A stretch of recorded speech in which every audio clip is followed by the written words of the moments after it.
Guys, just a quick reminder, I'm casting Star Ladder today. This video will be online pretty close to the start of the game, but I know that everyone just wants to know about the Arcana giveaway. The system I'm going to use for the giveaway prioritizes people that watch the stream for more time. I thought a lot about it and I feel like it's unfair to give it to some random person watching the stream. I want to actually deliver this to people that follow and support my channel. It also means that people who were not able to watch the end of the group stages still participate, because all you need to do is watch the stream. This will give you points that you can exchange for a raffle ticket. Once you buy a ticket, you're automatically participating, which to me is great and it actually feels fair. Tune in a couple of hours for some crispy Dota, guys.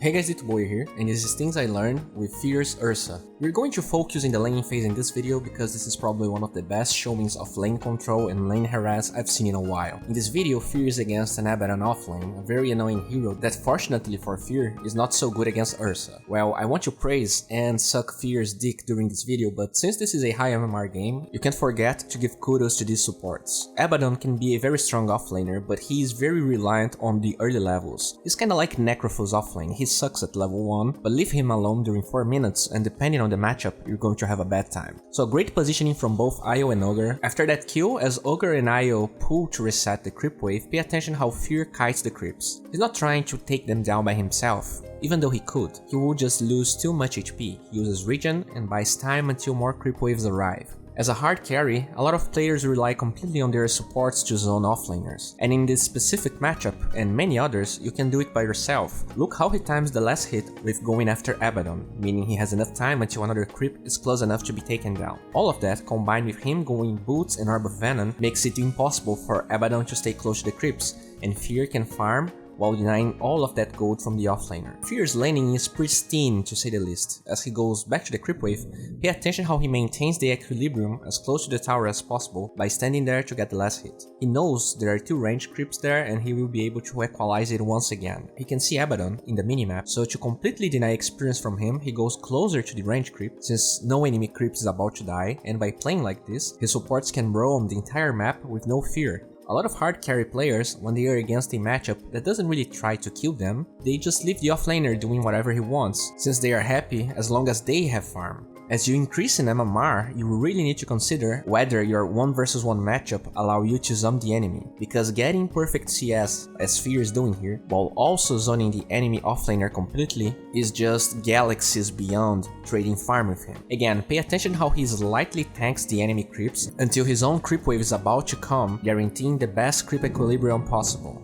While he does that, Abaddon gets closer and he plays this perfectly. Since he has Orb of Venom, when he right-clicks him, he has move speed advantage over him. That combined with Fury Swipes forces Abaddon's shield, and only then Fear commits his level 2 Earth Shock, because the slow would be purged with the shield if he used it first. With this simple play, he guarantees a kill. While at the same time, since he went on Abaddon without right-clicking him near aggro range, the creep equilibrium is still perfect. The most important aspect of zoning the offlaner, like Fear did here, is that it gets exponentially harder for him to get more farm, especially if he has no means of jungling. In this case, Abaddon didn't got items to do that, and since Fear literally zoned him during the entire laning phase, the difference in experience and items makes it impossible for Abaddon to get more experience. With the phase boot he only completed after making the right decisions to kill Abaddon, he's able to land the first Orb of Venom right click that again forces shield followed by Earth Shock. A better offlane Abaddon wouldn't play that dumb though. The right play here would actually hit Ursa once with the passive since he's level 2, giving him more move speed and slowing Fear a little bit. That will make it harder for Fear to get both kills. Maybe not impossible, but harder. Also, Abaddon should actually go to the lane with shield already on, but only after waiting a little bit to have another cooldown of shield when Fear goes on him. This way he could deal more damage to Fear and block more damage. Anyways, he perishes. Look at the creep equilibrium. The only time the lane was pushing was at level 1 when everyone dove Abaddon. Fear played every aspect of the laning phase perfectly. Something a lot of people still didn't adapt on Ursa is lifesteal. Everyone likes going lifesteal on him, but things changed. Madness is not that great on him anymore, and Vlad's can be just underwhelming. People went Vlad's because Fury Swipes was an orb, and it's not anymore, so you have more options. I'm not saying Naked Morbid Mask into Satanic is bad all the time, but I do feel like the no lifesteal build is the way to go right now. Orb of Venom and Blightstone are just great on you in the laning phase, and turning that Blightstone into Desolator has been the way to go for a lot of players. AUI specifically made this build popular. With his Blink Dagger finished, we see Fear going on Abaddon perfectly again. He uses Overpower a little bit before going in, so he has the cooldown ready again. When Abaddon ults, he stops attacking and never commits the slow. In fact, only after Abaddon casts shield, he uses it. It's just very simple, which again shows that Abaddon isn't really comfortable with the hero, at least in my opinion. I guess the best play here was casting shield as soon as Fear started right-clicking him, then attacking him once to slow and get more move speed and run towards the tower. Anyways, Fear wastes the shield, uses Earthshock, easy kill, crispy play. If you're kinda unsure whether Desolator is a good pickup this game, let me try to convince you on why it is. First of all, 95% of the damage coming out from Ursa is physical, meaning that Desolator is great on him. It's kinda like PA. You can't argue against that. Also, the biggest weaknesses of Ursa is that even though he is great on killing heroes, he's bad at sieging buildings. He's kinda like Slark. If Slark doesn't have a good amount of essence shift stacks, he's just garbage at sieging. Desolator is a good way to deal with that weakness. I guess he's a good parallel to talk about why lifesteal is not that great on Ursa anymore. The only lifesteal item that was really good on Ursa was the Old Madness. It helped him with getting kited, it gave him attack speed when he didn't have overpower. Blades is okay on him, but it's an item that tempers off. You're probably going to build BKB and eggs on him, that combined with Boots, Blink Dagger and the Desolator, which we agreed is a great item on him, leaves you with one late game item slot. But why am I talking about Slark? How many times did you see Slarks going for a lifesteal item? Even the lifesteal talent is pretty much ignored. There are tons of reasons for that. But first you need to understand that lifesteal is something overrated, especially in lower MMR brackets. Ursa, as well as Slark, is that kind of hit and run hero. Sometimes you can go in and just right-click everyone and win, but most of the time you want to go invisible, get a kill, get passive stacks, regen a little bit, go back, and with Ursa you're pretty much in the same ground. While with Slark you have Dark Pact to dodge stuns and some damage, with Ursa you have your ult. You shouldn't care about regen so much, you should care about being able to burst at least someone in the enemy team. Then you go back, you get your Blink Dagger cooldown ready, and you go in again. Well, my point is, Naked Morbid Mask is okay on Ursa, but that doesn't allow you to go Desolator, and we already agreed how great Desolator is. Another point to consider against lifesteal is that the item was pretty much purchased to allow early Roshan's. Roshan is harder to take down, gives less benefits, and it's easier to contest than before because of shrines. I talked a lot, and this is actually the best argument against early lifesteal on him lol.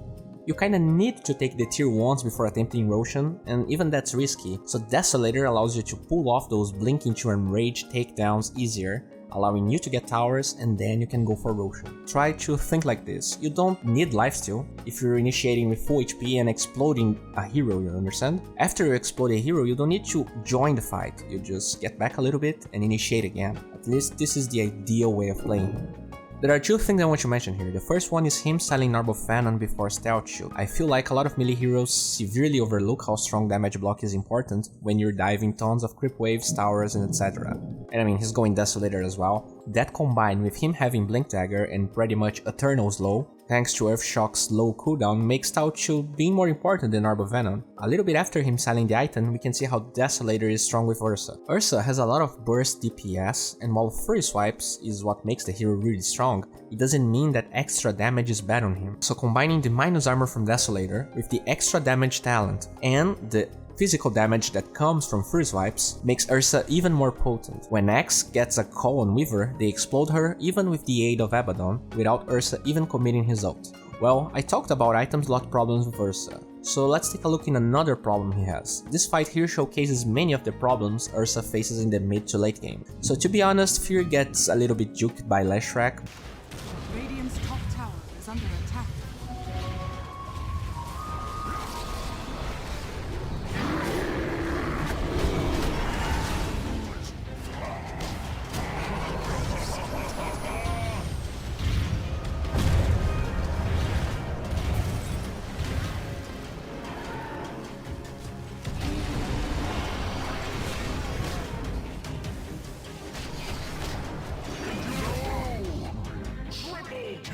But even if he got the right jump, it would be easy for Leshrac to disengage with Force Staff, showing that while Ursa is great at exploding heroes, there are very cheap items that can deal with him, mainly Force Staff, Ghost Scepter, and even Glimmer Cape. Since Ursa committed his ult before using Aegis, now that he's under Corrosive Haze, he can fall very fast. Fear gets extra unlucky since Spirit Breaker charged Ogre as he jumped, giving time for Leshrac's Force Staff to be ready again. Showcasing again why Desolator is good on Ursa. If you can't explode someone very fast by the surprise factor, most of the time in the mid to late game, high-level players will have some way of kiting and juking you. After seeing this, you can understand why Basher is pretty much core on Ursa almost every time, meaning that you are ready without slots.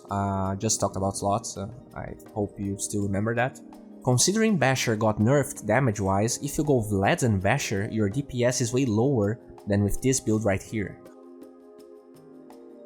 Well, this wraps up for today. If you enjoyed this video, please guys give it a thumbs up. If you want to see the extended version of this video, please check the link in the description. Plugin is a platform where you can learn from people like Chessie, Fogged, Monib, and get better at the game. They have now great content on the new patch, and if you want to raise your MMR, this is a great time. Just figure out the patch faster than others and get those easy wins. Of course, there's creep spawn, variations and all that, but the point I want to make is, Grievous Grid is way better in doing what you want to be doing at this stage of the game, acquiring gold. On top of that, the 3 creeps per spawn guess I made proved to be a very conservative estimate. With 6 tries, I found out that the average creep per camp was 4, meaning that yes, the extra points in Grievous Grid help you more than the more damage. In reality, it feels like both talents are decent. I was watching some other Alchemist replays and Ana went for the armor talent against a Slardar plus